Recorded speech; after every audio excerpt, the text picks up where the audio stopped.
Hey guys, my name is Miska and welcome to Overwatch Central. So of course the new event hit last night and a lot of people were excited to get in game and so on, but there were also a bunch of complaints about, of course, there just being loosey ball and no new sort of brawl, and yeah, in general this event being a little bit plain to some people. I still think some of the skins were really good, and the main thing for me was honestly that the new balance patch that was on the PTR previously also went live with this, so I actually think it's a pretty good patch if you look at it as a whole. We've had so many events now that I honestly feel kind of excited about balance changes rather than just the event. But we're not going to talk about those changes in particular, but rather some stuff that was also in that part of the patch. And more specifically, the visual changes to Reinhardt's ultimate Earth Shatter. And yeah, basically there were some changes. We talked about this, we made a video on this. Some people in the comments actually thought that we like photoshopped or changed the way that the Reinhardt ultimate looked in the thumbnail, but they were both just normal screenshots, and this is what I mean about this. Just look at this. This is what it looks like now compared to before, and honestly this is pretty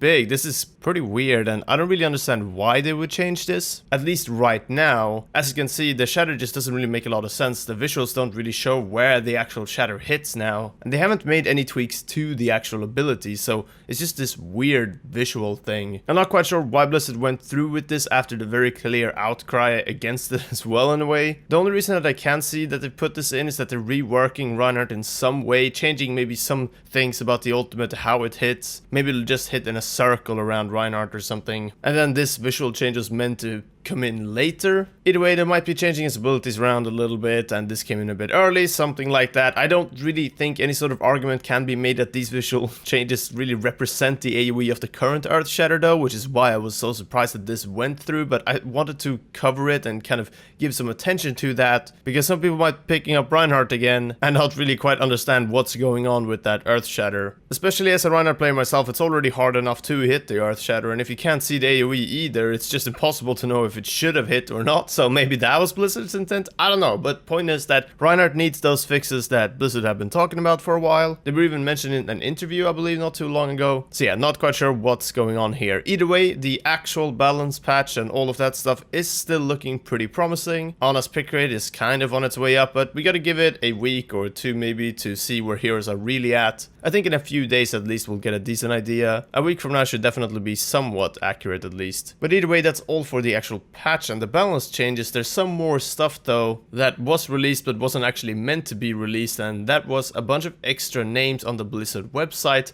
for the different skins for upcoming events. So if you don't know, you can go to playoverwatch.com and actually check out the events page, and you can see all the different skins, all the different events, what's kind of included in those events. And as some of the updates went through to their website as well, because of summer games, you know, there were some event skins names that were actually revealed on here, and here they are. So basically there was a skin here and there, quite a few actually for the Halloween event, and even one for the Winter Wonderland. And you got all the different names here. Some are a bit weird. They're all just placeholder names. I think that might be what PH stands for at least. But some of these might end up being pretty similar to what the actual final name is. Either way, if you want to speculate about who these skins actually belong to, then feel free to do that in the comments below. It is a really weird thing to have that change just be pushed together with everything else for summer games though. I know that Blizzard do work on events pretty far ahead of time though, and sometimes there's skins that they outsource as well that they don't really make themselves, but also kind of get help with making, will be finished or at least have been started to be worked on way before the actual event. It's just kind of the Blizzard way of doing things. But yeah, all of that went live and a lot of people have been talking about that, so I thought I'd include that in this video as well. Either way, last but not least, a little shout out to HyperX. I think we said for a while that it's almost been 2 years since we started to work with them, but now it actually has been 2 years. So yeah, really good guys. They make really good stuff. Check out some of their stuff that we use. We used, well, all of their products pretty much. I think I've tried almost everything at this point, and I can definitely recommend their keyboards and of course their mice. Got some links down below to a few different things if you want to check them out. But yeah, thanks a bunch to HyperX there. But that is all for this video. Leave a like if you enjoyed it, and subscribe and click the bell if you want more Overwatch videos. We'll be doing some stuff on stats changes within this balance patch, so you can know where all these heroes have actually ended up after the changes. But that is all for now. Thanks again for watching. Until next time, take care, and we'll see you then.